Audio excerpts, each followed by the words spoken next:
The grand old courtroom smelled faintly of varnished oak and history. Tall windows let in narrow beams of pale morning light, catching motes of dust that floated like tiny ghosts in the air. The benches were neatly lined, worn smooth by decades of trials, and today every seat was taken. All eyes, however, were fixed on the man behind the bench. Judge Raymond Callahan sat in his wheelchair with the posture of a soldier still standing at attention. At 62, he was still an imposing figure. Sharp jawline, deep-set steel-blue eyes, a face weathered by years of authority. The black robe draped over his legs concealed the truth. For the past 10 years, he had been paralyzed from the waist down. A car accident had taken his ability to walk, but it hadn't stripped away his reputation for being merciless in his rulings. Today's case was on the surface, no different from the others in the thick stack of files beside him. But for a few in the room, there was something different in the air. The defendant, Darius Moore, a black man in his late 30s, sat at the table to the left. His hands were cuffed in front of him, the metal biting into his wrists. His faded peach prison jumpsuit looked 2 sizes too large, and his eyes were cast down as though the floor was the only safe place to look. On paper, he was a repeat offender: obstruction, fraud, resisting arrest. In reality, his file read like a list of half-told stories and unresolved truths. But to the court, he was just another number. The prosecutor's voice sliced through the stillness. "Your Honor, the people recommend no less than 15 years. The defendant has wasted this court's time with outrageous claims of false imprisonment. He has lied about who he is and what he can do. It's time he faced the consequences." A few heads nodded in agreement. Darius's public defender, her shoulders slumped in quiet defeat, didn't bother to object. She'd stopped fighting hours ago. Judge Callahan adjusted the wheels of his chair and leaned forward, ready to deliver his verdict. But then it happened. The heavy courtroom doors creaked open. The sound of small footsteps, soft, deliberate, echoed down the aisle. Conversation stilled. Heads turned. A little girl, no more than 7 years old, stepped into the room. She wore a light blue dress, her hair neatly braided into 2 plaits. No adult followed her. No bailiff stopped her. She simply walked forward, her tiny shoes tapping against the polished floor, past rows of lawyers, officers, and stunned onlookers, until she stood directly in front of the bench. "Who is this child?" Judge Callahan demanded, irritation laced with confusion. Before anyone could respond, she looked up at him with calm, unblinking eyes and said, "Let my daddy go, and I'll make you walk." For a beat, the words hung in the air. Then laughter erupted from the gallery. A guard smirked. The prosecutor chuckled. Even the court stenographer looked down to hide her grin. The laughter in the courtroom slowly died down, but not because anyone stopped finding it absurd, and it was because the little girl didn't flinch. Judge Callahan leaned forward, his voice sharp. "What did you just say to me?" Her small chin lifted slightly, her braids swaying.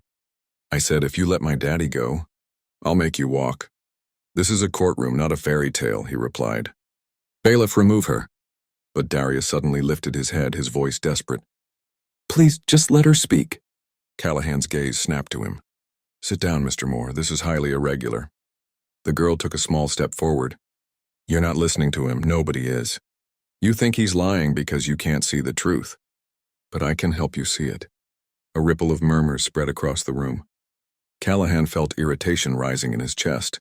Yet somewhere beneath it, something else stirred. He narrowed his eyes. "And who exactly is your father?" "He's the man you locked up. The man who used to help people before you stopped him." The courtroom gave a few low chuckles. Someone whispered, "Kids these days." Callahan sighed heavily and turned to the bailiff. "Why is she even allowed in here?" "Who let her in?" The bailiff shifted uncomfortably. "She walked in alone, Your Honor. We tried to stop her, but..." "But what?" "But she wouldn't stop walking. Like she knew she was supposed to be here." The judge's lips pressed into a thin line. "What's your name, child?" "Hope," she said. The name settled over the room like a faint breeze. "Hope. Hope?" Callahan repeated, his voice quieter now. "You have no idea what you're talking about. This is a court of law, not a place for games or impossible promises." Her dark eyes didn't waver. "You've been sitting in that chair for 10 years. Ever since the accident. They said you'd never walk again." Callahan's pulse jumped. "That's not your concern? You want to walk?" she continued, her voice softer now but certain. "And I can help you, but you have to give me back my dad." Callahan gripped the wheels of his chair until his knuckles turned white. Nobody had dared to speak to him like that in a decade. The fact that it was coming from a 7-year-old made it even more surreal. And yet, he couldn't deny it. Her words felt like they had weight, not just sound. The air in the courtroom felt heavier now. Even the lawyers, who moments ago had been smirking, were leaning forward in their seats. Judge Callahan's jaw tightened. "You're just a child. You can't possibly—" "I'm not doing anything," Hope interrupted gently. "You're the one who's always wanted to walk. I'm just unlocking what's still inside you." The judge scoffed, but it was weaker than before. "And how exactly are you doing that?" Instead of answering, she simply lifted her small hand, palm open, and reached toward him, not touching, but as if she could touch without contact. And then it happened. A sudden warmth. It was faint at first, like the memory of sunlight on skin, but it was real. It settled in his knees that had been cold, lifeless stone for 10 long years. Callahan froze. His mind screamed impossible, but his body knew better. This wasn't a spasm, wasn't nerve pain. This was something entirely different. He gripped the armrests tighter, searching her face for a trick, for some explanation. But Hope just stood there, calm and steady, her eyes locked on his. The warmth spread slowly, relentlessly. "Stop this," he said, his voice lower now. But it wasn't an order. It was almost a plea. "I'm not the one doing it," she replied. "You are. You've just forgotten how." Callahan glanced down at his legs, expecting nothing, but the toes on his right foot twitched. Just barely. The courtroom gasped as one. Darius's head shot up. "Judge?" The prosecutor leaned forward in disbelief. One of the bailiffs muttered a curse under his breath. Callahan's heart pounded in his ears. His mind scrambled for the safe ground of logic, of reason, of control. But the twitch had been real. The heat was real. And so was the look in the little girl's eyes, and not pride, not arrogance, but something far more dangerous to a man like him. Hope. The warmth was no longer contained in his knees. It climbed upward into his thighs, pulsing, alive. Judge Callahan's breath came faster. His fingers trembled on the armrests. Hope's voice was almost a whisper now, but it carried through the courtroom like a bell. "You've been sitting in that chair for 10 years, but you never stopped wanting to stand." His chest tightened. Every instinct told him this was impossible, that no amount of will or wish could bring back what was gone. But there, beneath the disbelief, a dangerous thought stirred. What if she's right? The warmth surged. And then, without fully meaning to, Judge Callahan pressed down on the armrests and rose. Gasps, screams, chairs scraping back. The bailiff dropped his pen. The prosecutor's mouth fell open. The judge, the man they'd all seen wheeled in for a decade, was now standing. His legs shook like a newborn foal, but they were holding him. Hope's expression didn't change.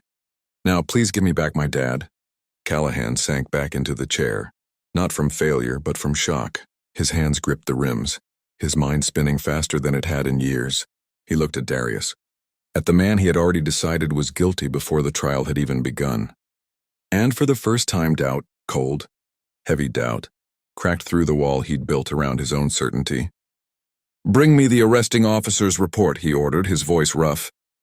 The court erupted into motion.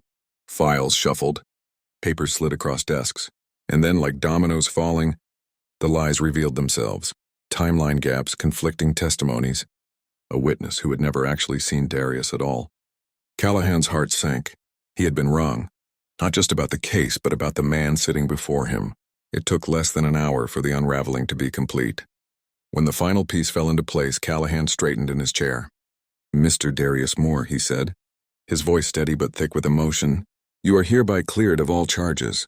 Your record will be expunged, and this court owes you an apology." Hope ran to her father, who fell to his knees despite the chains and wrapped her in an embrace that seemed to hold an entire lifetime in its grip. "She did what she promised," Darius whispered into her hair. Callahan rose again, not to command the room but to face the man he had wronged.